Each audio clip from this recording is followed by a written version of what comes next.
Hi there, this is Ranjit from tech2buzz.com, and in this video we're going to do the benchmarking and the gaming review for this LG Optimus L9. I had unboxed this phone earlier, so you can check out this video for more info regarding the same.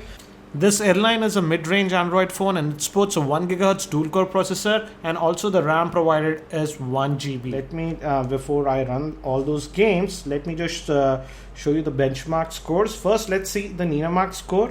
And as you can see, we got a score of 32.7, which is a mid-range score, I would say, and it's good enough. With this score, you can play most of the games, and also the GPU provided on this is a PowerVR SGX 540. So let me get out of this, and also let me show you the other benchmarks that I saved. This is the Ninamark benchmark, and our device got a score of 2963, which is pretty good for a 1 GHz dual-core processor. And let me talk about the breakup. The total is 2963. The CPU got a score of 4814. Memory is 2435. IO is 5531. 2D is 333, and 3D is 1701. So a pretty decent score. And I also ran this AT&TU benchmark, and we got a score of 7206. You can just pause the screen to get the details regarding the same.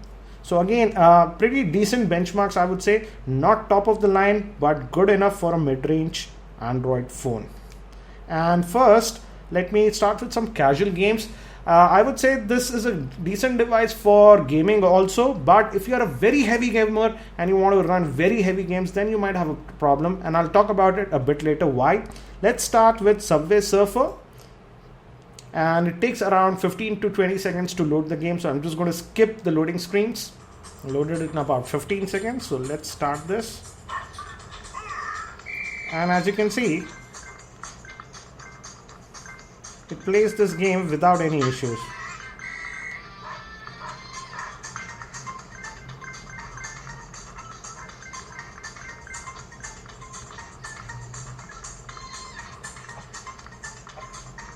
So this is Subway Surfer, and as you can see, it plays it well. So let me get out and kill this one. And now let's also look at what you say Temple Run 2. So this is Temple Run, as you can see. Also, the screen quality provided by LG is pretty good on this LG L9.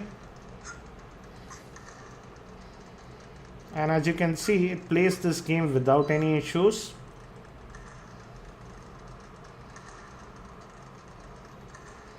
So this is the Temple Run 2 game, and as you can see, it runs fine. So let me get out of this one also. Let's swipe that away. The next game that I want to show you is Frontline Commando. It was supposed to be my last mission. Should have been quick and easy, but we were set up right into a death trap. Lost a lot of good men. Also, do notice the black levels. It's pretty good. It's a pretty good IPS grade screen. As you can see, I'm tilting it to extreme angles also. Then also the picture stays intact. So very good quality screen. And this is Frontline Commando.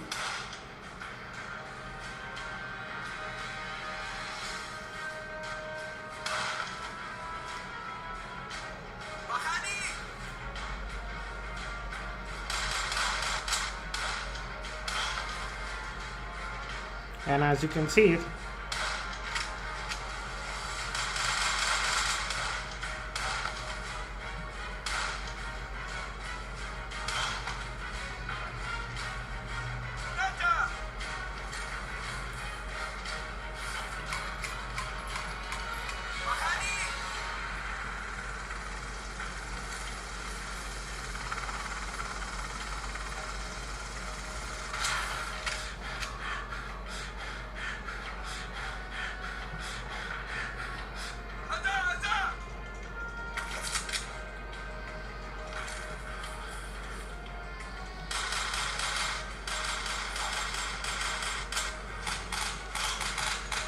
as you can see, it plays this game also without any issues.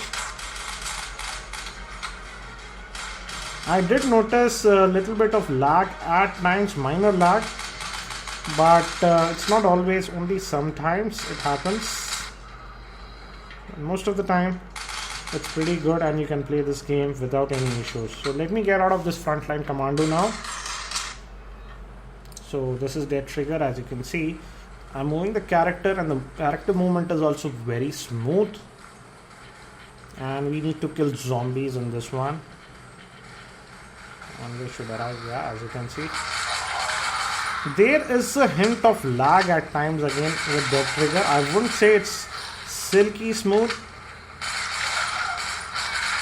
But needless to say, very decent playing experience. It's not like that you won't be able to play.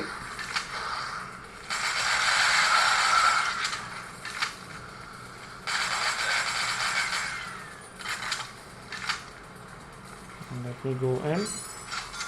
At times I do notice that the gun color changes a little bit. I've seen that with some other Android phones also, and I see that with this one also.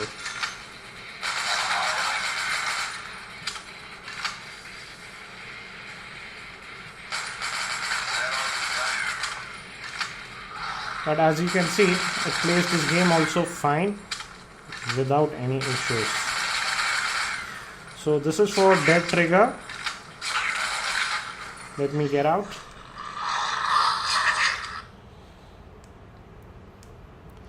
Now moving to very heavy games. For example, let me show you this Play Store.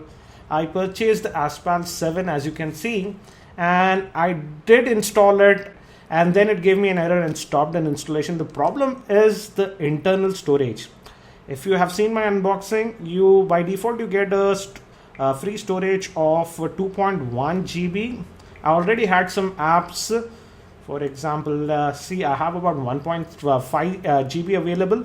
So the problem is the internal storage. Yes, this phone can accept micro SD card. I added a micro SD card and also tried apps to SD, but we cannot move the apps to the SD card by default. So the problem is with very heavy games, for example, Asphalt 7, Modern Warfare 4, etc. These are very heavy games, and thus I was not able to install them on the phone. Again, if you have no apps, you might be able to install one game. But again, if you are a heavy gamer, I would say that the internal storage can be an issue if you play a lot of games. Medium level games, no issues. It plays them fine, as you have seen. Again, by rooting this device, you might be able to fix this. But again, as you might know, I do not talk in reviews about rooting, etc. I just want to review phones with the stock experience. With the stock experience, the internal storage is the limitation. Otherwise, the phone can play can play most of the high-end 3D games also. I'll be also doing a full in-depth review of this phone shortly. So if you aren't subscribed to my YouTube channel, subscribe to my Geekyranjit YouTube channel. That's it for now. This is Ranjit from tech2buzz.com, and I hope to see you in my next video.